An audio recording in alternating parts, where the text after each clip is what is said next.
في 30 مايو سنة 2020 صحينا كلنا على خبر وفاة الممثل اللي كان سبب بعد ربنا في نجاح نجوم كتير، وأنا أقصد الأستاذ حسن حسني. حسن حسني نجم فقدته السينما. يلا بينا.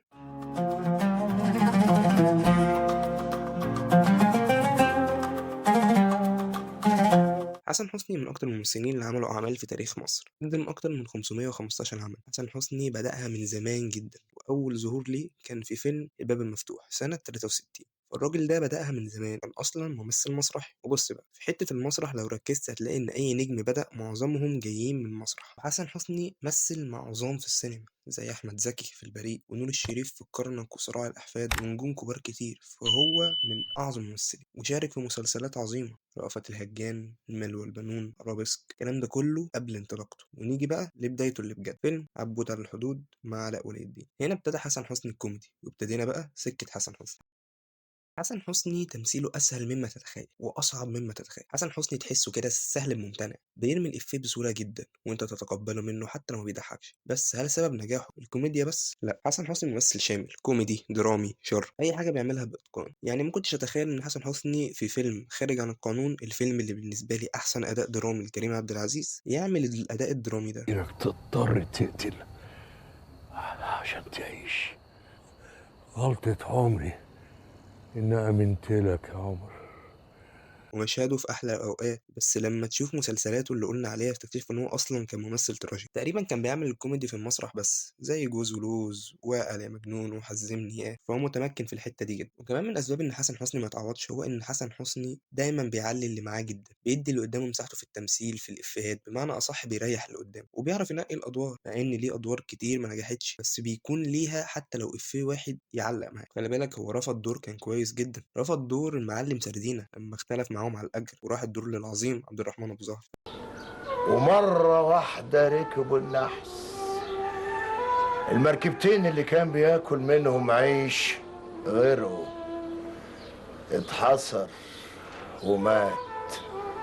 هو من بعديها ما بقاش بيرفض كتير، وبسبب نجاحه بقى ممكن يجيبوه يشيل فيلم لوحده، بس مش هو النجم الأول للفيلم، زي بالعربي سندريلا وأيظنه وآخر كلام. يعني الفيلم الأخير آخر كلام ده أنا كنت فاكر إن هو البطل بتاع الفيلم وأنا صغير، بس لما كبرت اكتشفت إن هو مش البطل، وإن مدلين مطر هي البطل. أنت بس لو حد بيتفرج على الفيلم هتلاقيه بيتفرج عشان حسن حسني.